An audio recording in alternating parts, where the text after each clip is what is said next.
know when you're good to go. Thank you.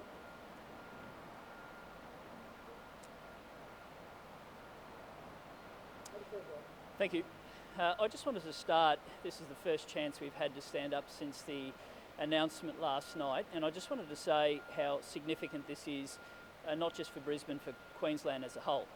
And we have made it our business, both privately and publicly, to say why we believe the opportunity to host the Olympic and Paralympic Games is something very, very special for Queensland.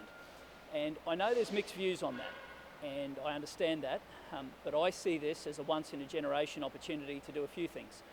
One of them is to build the sort of infrastructure we need for a generation. The second is to have the eyes of the world on this magnificent state. And I'd like to see a 20-year tourism plan that engages all of Queensland before, during and after the Games. That's important. This is a golden opportunity for us, and if we get it right, we can drive the sort of infrastructure and the sort of economic opportunities that we need, and we stand ready to play our part on that.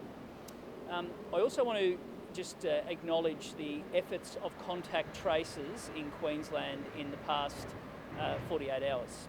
And some of the figures today have been swift and they've been excellent, and I want to acknowledge the Queensland Health staff who are involved in that. I do want to comment about the announcement today of the border, and the Deputy Premier has made some comments on that, and we understand relaying that health advice.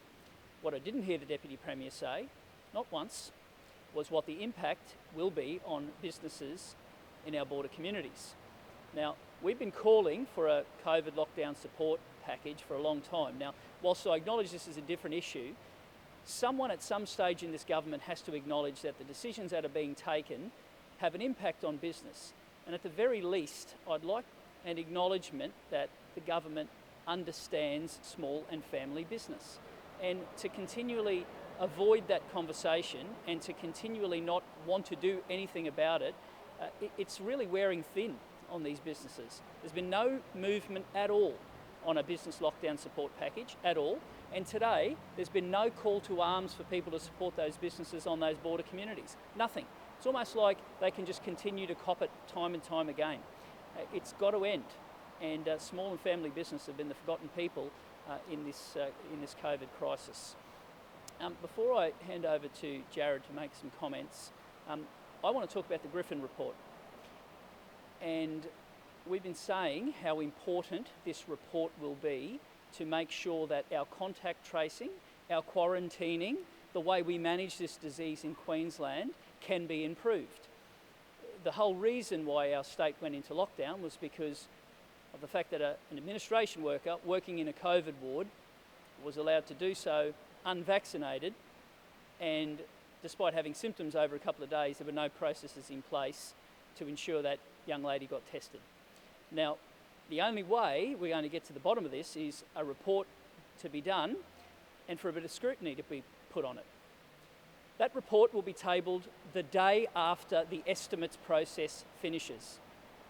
This government is so prepared to run away from transparency, to run away from scrutiny. They're so brash they're not even trying to hide it anymore. It offends me that we would have a situation that the day after ministers and senior executives can be held to account, they will say that is the day that they want to table a report.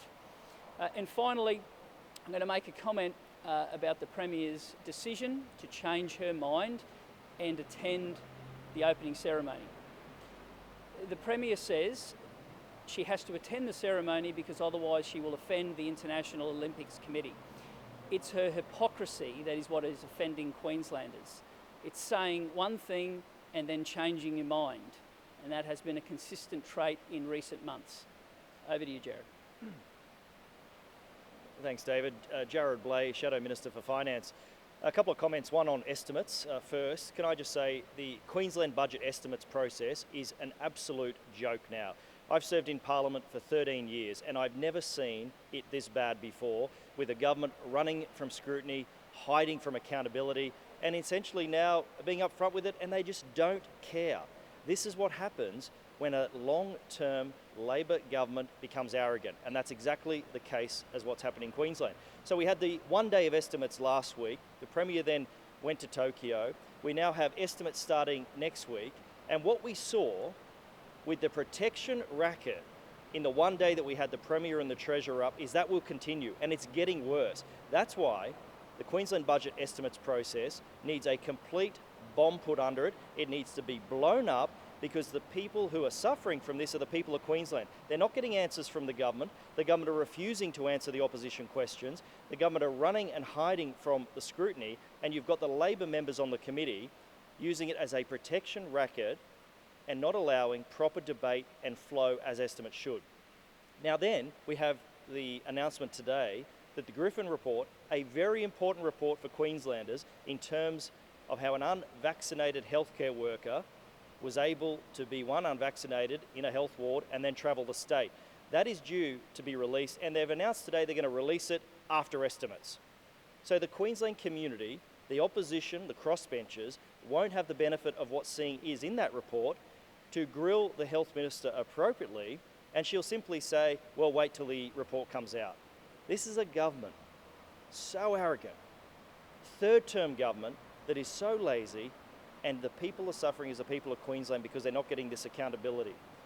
The third point I make is this, and I'm going to be pretty blunt.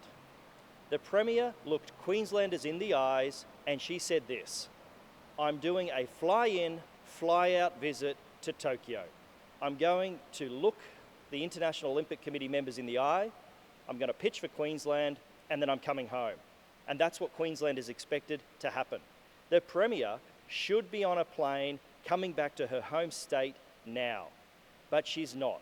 She's now going to attend the opening ceremony, of which she said up to yesterday, quite strongly, that she wasn't going, she didn't need to go. But let's cut the charade. Please, Premier, cut the charade. The Premier always intended to go to the opening ceremony. I have served in Parliament with the Premier for 13 years. I know arrogance when I see it, and this is the epitome of arrogance from the Premier. She looked Queenslanders in the eye and said, I'm not going to the opening ceremony, flying in, flying out, and she has done the reverse. And now she's saying that it would be offensive not to go. The Premier always was intending to go. Has she all of a sudden changed her plane ticket? Has she changed her return airfares? No, because her return airfares were booked after the opening ceremony. So, Premier, the jig is up, cut the charade, just admit that you lied to the people of Queensland. And I'm calling it for what it is. Premier Anastasia Palaszczuk is a liar. She looked Queenslanders in the eyes and lied. And here's my last piece of advice to Premier Anna. Take her own advice from 2014, when she told a former Premier that in the midst of a health crisis, he should be home.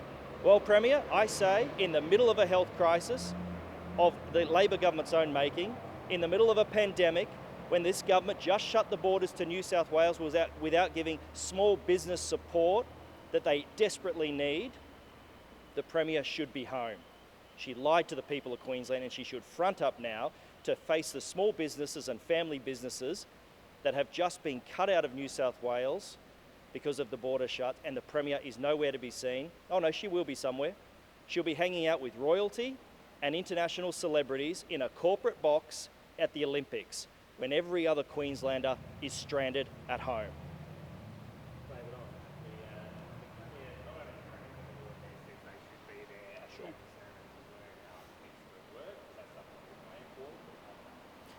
The Lord Mayor didn't say he wasn't going to go. See, I had a couple of my political opponents try to say, don't you back the Games?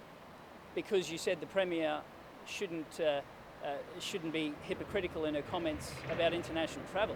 It's never been about the Games. And the Queenslanders who have been agitated about the Premier travelling, it was because of the mixed messages. It was because of the hypocrisy.